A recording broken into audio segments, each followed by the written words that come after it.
The night was quiet, but something felt wrong.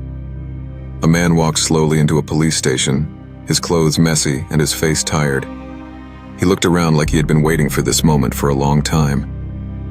The officers at the desk watched him carefully. People did not usually walk in like this, especially not at that hour. The man raised his hand slightly and said in a calm voice that surprised everyone, "I think you are looking for me." The room went silent. The officers exchanged looks, unsure if he was serious or just confused. But there was something in his eyes that made them listen. His name was Daniel. To most people, he looked like an ordinary man. He had a simple life, a small job, and lived alone in a quiet neighborhood. His neighbors knew him as someone who kept to himself. He did not talk much, and he rarely smiled, but he was never seen as dangerous. No one could imagine that this same man was hiding a dark secret inside him. For years, Daniel had been struggling with something deep in his mind. He felt lost and empty, like nothing in his life made sense anymore. Every day felt the same, and the silence in his small house became louder and louder. Daniel had made a mistake, a very serious one. One night, things went too far, and he committed a crime that he could not take back. At first, he tried to ignore it. He told himself to forget, to move on, to act normal. But it was not easy. Every time he closed his eyes, the memory came back. It followed him everywhere. He could not sleep, and he could not think clearly. The guilt started to grow inside him like a heavy weight that he could not carry anymore. What made things strange was how Daniel began to act after the crime. Instead of hiding, he started doing things that made no sense. He left small clues without even trying to cover them. He visited places connected to what he had done. Sometimes he would sit quietly and watch police activity from a distance. It was almost as if he wanted someone to notice him. He even began talking to strangers about things that were too close to the truth, like he was testing how much he could say before someone realized. The police had already started investigating the case. They were looking for answers, trying to connect the pieces. There were signs, but nothing clear enough to lead them directly to Daniel. Still, his strange behavior slowly started to create a path. It was not a clear path, but it was enough to make someone look twice. A witness mentioned a quiet man who had been acting oddly. Another person spoke about a conversation that did not feel normal. Piece by piece, the puzzle was starting to form. In the end, Daniel could not take it anymore. The silence, the guilt, and the fear all became too much. That is why he walked into the police station that night. He was not running away. He was walking straight toward the truth, almost like he wanted it to end. Daniel's life had not always been this dark. Years before that night at the police station, he was just a normal young man trying to find his place in the world. He grew up in a small town where everyone knew each other. His childhood was quiet, not full of big problems, but also not full of joy. His parents worked long hours, and they were often too tired to talk or spend time with him. As a result, Daniel learned to be alone from a young age. He spent most of his time thinking, watching people, and staying in his own world. As he grew older, this habit of being alone became part of who he was. In school, he did not have many friends. He was not bullied, but he was also not noticed. He sat at the back of the class, did his work, and went home without saying much to anyone. Teachers described him as quiet and respectful, but distant. He never caused trouble, yet there was always something about him that felt hard to understand. It was like he was there physically, but his mind was somewhere else. When Daniel became an adult, he moved to the city and found a small job. It was not a job he loved, but it paid enough for him to survive. His daily routine became very simple. He would wake up, go to work, come home, eat, and sleep. Days turned into weeks, and weeks turned into years. Nothing changed. There was no excitement, no deep connection with others, and no sense of purpose. Over time, this kind of life began to affect him deeply. He started to feel invisible, like his life did not matter to anyone. Inside his mind, Daniel was fighting a silent battle. He often felt empty and confused. Sometimes he wondered if anyone would even notice if he disappeared. These thoughts did not come all at once. They grew slowly, little by little, until they became part of his everyday thinking. He tried to ignore them, but they kept coming back stronger each time. The loneliness he had known since childhood became heavier, and it started to change the way he saw the world. At some point, Daniel began to lose control of his emotions. Small things would make him feel angry or frustrated. Other times he would feel nothing at all, like he was completely numb. He stopped caring about the future, and he stopped caring about himself. This was the moment when his life started to shift in a dangerous direction.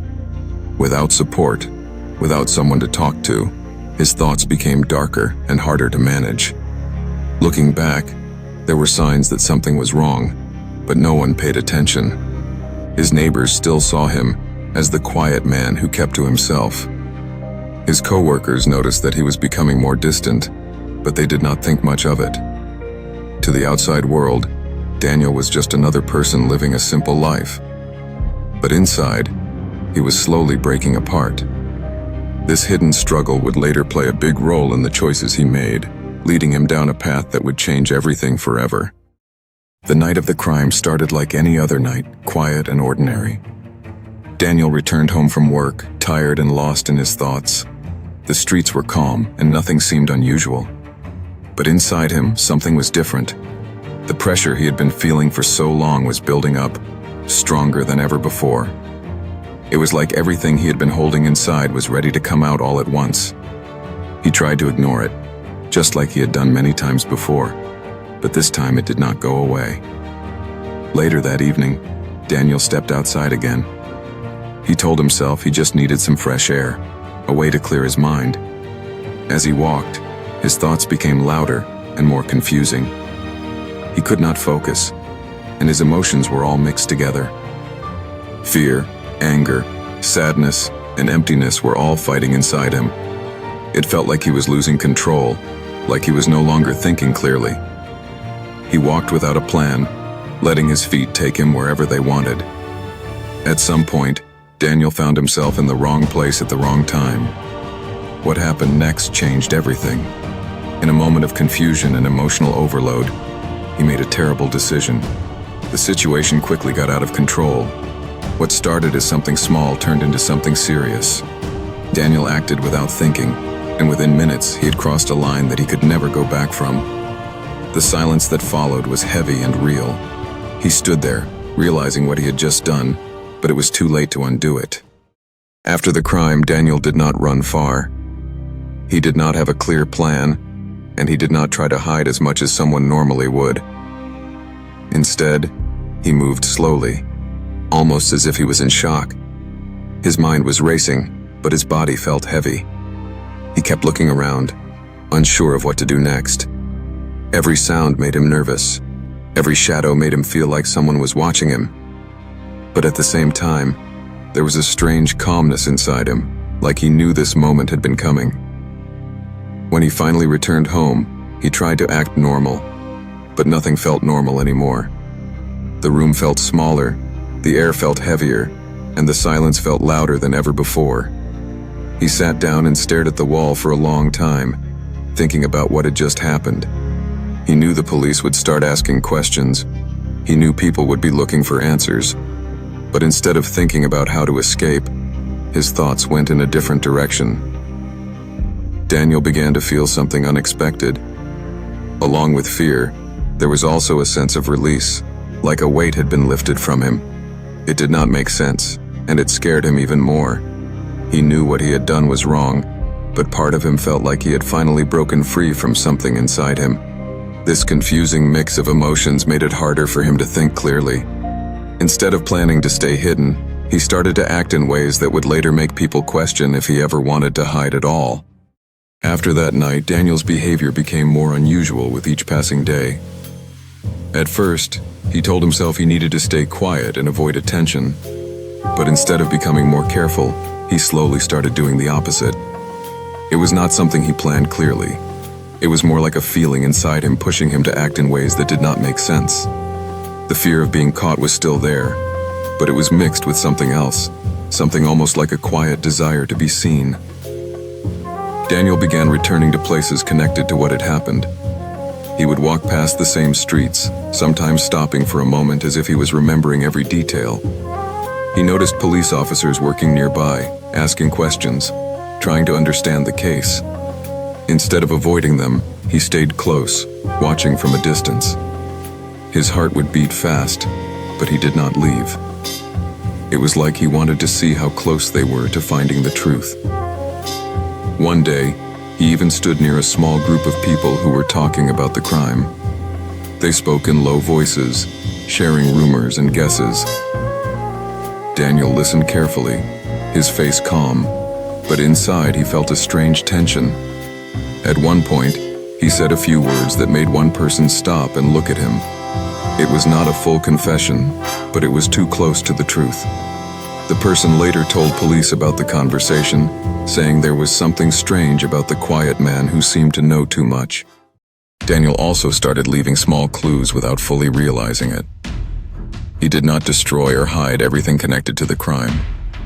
Instead, he left things behind, small details that could lead someone to him if they looked closely enough. It was not obvious, but it was enough to raise questions. Investigators began to notice these small signs. They could not yet see the full picture, but they knew something was unusual about the case. At work, Daniel's behavior changed too. He became more distracted and distant than before. Sometimes he would stare into space for long periods, not responding when someone called his name. Other times, he would act nervous, like he was expecting something to happen at any moment. His coworkers started to feel uncomfortable around him. They could not explain why, but they felt that something was wrong. The most surprising moment came when Daniel made an anonymous call to the police. His voice was low and controlled, but he gave information that only someone close to the crime could know. It was not enough to clearly identify himself, but it added another piece to the puzzle. The police began to realize that the person they were looking for might not be trying very hard to stay hidden. All these actions painted a strange picture. Daniel was not acting like someone who wanted to escape. Instead, it seemed like he was slowly guiding the police toward him, step by step. Whether he understood it or not, his behavior was making it easier for the truth to come out. It was as if part of him was tired of hiding and wanted everything to end, even if it meant facing the consequences. The investigation slowly began to take shape as more small details came together. At first, the police had very little to go on.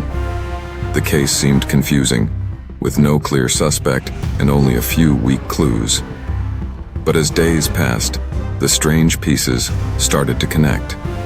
Witness statements, small bits of evidence, and unusual reports all pointed in one direction, even if it was not obvious at first. The investigators knew they were dealing with someone who was not acting like a typical criminal. One of the first important leads came from a witness who remembered speaking to a quiet man near the scene. The witness could not explain exactly why, but the conversation felt strange. The man had said things that sounded too close to the truth, almost like he knew what had happened. At the time, it seemed odd but not important. Later, when the police reviewed all the statements, this detail stood out.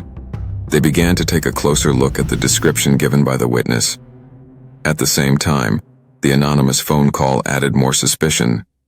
The caller had shared specific information that had not been made public. This made the investigators believe that the person was either directly involved or very close to the case. They traced the call as much as they could, narrowing down the possible locations. It was not enough to find the person immediately, but it helped reduce the number of possibilities. Another important moment came when officers reviewed surveillance footage from nearby areas.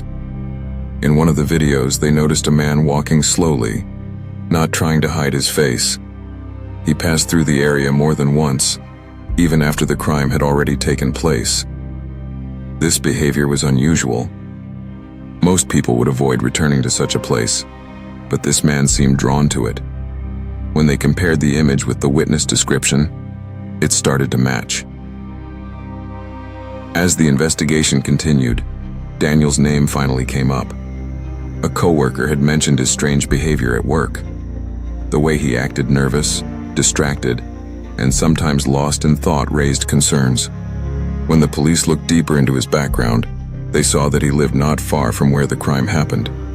This made him a person of interest. The officers decided to watch him quietly. They did not arrest him right away because they needed stronger proof. During this time, Daniel continued acting in ways that made their suspicions grow. He did not try to leave the city or change his routine.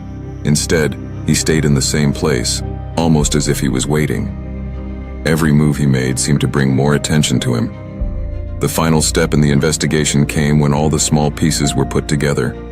The witness statement, the phone call, the video footage, and his behavior all pointed to the same person. The police were now confident that they had found the man they were looking for. But before they could make a move, something unexpected happened. Daniel made the decision himself, walking into the police station and placing himself directly in their hands, ending the investigation in a way no one had expected. When Daniel walked into the police station that night, everything became clear in a quiet and unexpected way. The officers who had been working on the case did not expect it to end like this. They were preparing to make an arrest, gathering their final pieces of evidence, but instead, the man they were looking for came to them on his own. Daniel stood there calmly, his face showing a mix of fear, relief, and tiredness. He did not try to run, and he did not try to lie. It was as if he had already accepted what was about to happen. At first, the officers were careful. They asked him simple questions, trying to understand if he was serious. Daniel answered slowly but clearly. He began to explain everything step by step without being forced. His words were not rushed. He spoke like someone who had been holding the truth inside for too long and could not keep it hidden anymore. The room stayed quiet as he talked. Every detail he shared matched the evidence the police had already collected. There was no doubt left. The case was finally solved. As Daniel continued speaking, something became clear to everyone in the room. He was not just confessing because he had been caught. He was confessing because he wanted to. The officers could see it in his behavior. There was no resistance, no attempt to protect himself. Instead, there was a strange sense of relief in him. It was like a heavy weight had been lifted from his shoulders. For the first time in a long time, he was not hiding. When they asked him why he had come in, Daniel took a moment before answering. He said that he could not live with the silence anymore. The guilt had been following him every day, growing stronger and harder to ignore. He tried to act normal, but nothing felt normal after what he had done. He admitted that part of him had been leaving clues and acting strangely because he wanted it to end. He did not say it directly, but it was clear that a part of him wanted to be caught. After his confession, Daniel was taken into custody. The legal process began, and his story became known to others. People were shocked not only by the crime, but also by the way it ended. It was not a chase or a dramatic arrest. It was a quiet surrender. Many people wondered how someone could go from trying to hide a crime to almost guiding the police toward the truth. In the end, Daniel's story was not just about the crime he committed. It was also about the struggle inside him. His actions showed how guilt and emotional pain can affect a person's decisions in powerful ways. Instead of running forever, he chose to face the consequences. His story leaves a strong message that sometimes the hardest part for a person is not being caught, but living with what they have done.